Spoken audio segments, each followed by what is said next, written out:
මිහින්තලේ වට කරන්න සූදානම්.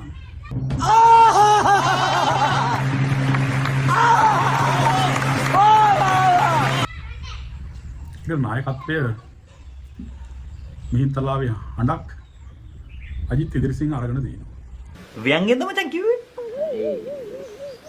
ඒක මේ වෙනකොට සමාජ මාධ්‍ය පුරාවටම යනවා.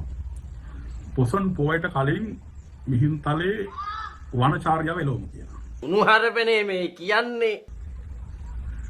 ඒක දැකපු විපක්ෂය සජිත් ප්‍රේමදාස, නාමල් රාජපක්ෂ, රනිල් වික්‍රමසිංහ ප්‍රමුඛ විපක්ෂ දිලිත් චාරීව මුන් සියලු දෙනාම උන්ගේ නියෝජිතයෝ මේ වෙනකොටත් මිහින්තලාවට යවලා ඉවරයි.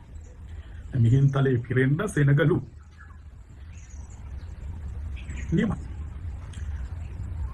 හොරු ටික රැක ගන්න මිහින්තලේ වනචාර්ය වැඩ කරනකොට ඒ හොරු ටික උඹ රකින්න වටේ.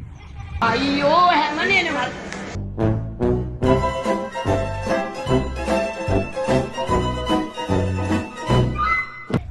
මේ ජනාධිපතිටවත් මේ ආණ්ඩුවටවත් කොන්දක් නැහැ. මිහින්තලේ වනචාර්යයට කිසිම දෙයක් මේ ජනාධිපතිවත් මේ ආණ්ඩුවවත් කරන්නේ නැහැ.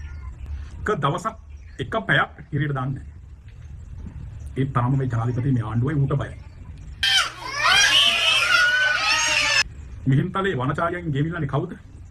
මම අජිත් ඉදිරිසිංහ, ඒ වගේම රට පුරා ඉන්න අපේ කණ්ඩායම විතරයි. දාතිකෙත් මූට තේරෙනවා. අනිත් උන්ට තේරෙන්නේ නැහැ. ඊට අමතරව වනචාර්ය කියලා කරපු ප්‍රකාශය කරපු ලාල්කාන්ත ඇමතිවරයා විතරයි. වෙන එකෙක් මිහින්තලේ වලවා හැඹුනේ වේ ධම්මරතනට ඒව වචනයක් කතා කරන්නේ. අනුම තරමේ ජනාධිපතිවත් වසන්ත සමරසිංහවත් මේ රජරට නායකයවත් මොකෙක්වත් වචනයක් කතා කරන්නේ. වනචාර්ය කියලා හරි කියන්න කොන්ද පණ තිබ්බේ ලාල්කාන්තට විතරයි. ඒ මිනිහටත් වට කරගෙනම ගහනවා. අඩුපාඩු තියෙනවා නම් ඒකට කමක් නෑ. අඩුපාඩු නැතුව ගහන්න දෙන්නේ නෑ. අනිත් එක මිහින්තලේ වනචාර්ය අතරංගුඩ ගත්තොත් බලංගුඩ පස්සපියා වගේ නෙමෙයි. රනිල් වික්‍රමසිංහගේ නඩුවට ආවට වඩා නීතිඥයෝ එදාට සහභාගී වෙනවා. මරුනේද? රනිල්ට 500ක් විතර ආවනේ. රනිල්ගෙන්, සජිත්ගෙන්, නාමල්ගෙන්, දිලිත්ගෙන් ඔක්කොම තන්ට එනවා. එදා ඉඳලා ගිරිය කඩාගෙන කෑ ගහනවට මොකද ආවේ? විද්දා. කවුද මම වෙනුවෙන් කතා කරන්නේ? මොන නීතිඥයද මම වෙනුවෙන් පෙරී හිටියේ? අද වෙනකම් මගේ නඩුව පිළිබඳව මේ ආණ්ඩුවෙන් මේ කවුරුවත් කතා කරන්නේ. මේ මොනවද අරගල නඩු? මේ මොන නඩුද? අරගල නඩු. නැතුව දින දෙක කාලා වෙන දේ බලාගෙන හිටියා නම් අද අනුර කුමාර කියලා කෙනෙක් රටේ ජනාධිපති නෙමෙයි. දාතිකෙත් මූට තේරෙනවා. අනිත් උන්ට තේරෙන්නේ නැහැ. මේ රටේ මිනිස්සු කොන්ද පණ ඇති නායකත්වයක් ඉන්නේ. කොන්ද පණ ඇතුව වැඩ කරන්න තමයි 159ක් දුන්නේ. අදටත් දෙස් විදේශ රටවල ඉඳලා කෑ ගහන්නේ අනුරගෙන්වත් 159කින්වත් ඇල්වතුරු එකක් බලාපොරොත්තු වෙන්නේ. මේ රටේ අරගල කරපු හැම කෙනාගේම නඩු අයින් කරන්න ඕනේ. මරුනේද? මූ කසෙප්පු ගහනද කුඩු ගහනද මූ? එහෙම වෙන්නේ නැහැ.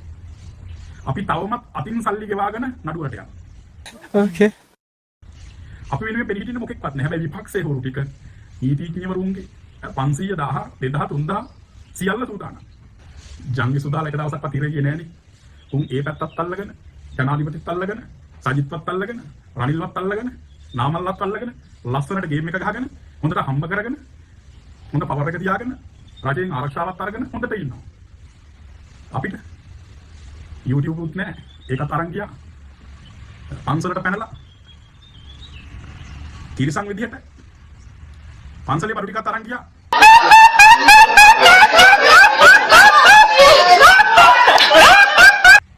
දෙනකන් ඉන්නේ නැතුව බලහත්කාරයි.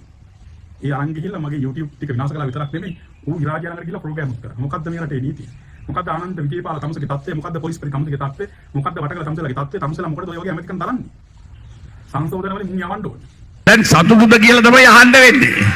හරියටාරි ඔබ හරි සතුටුද කියලා අහන්න වෙනවා.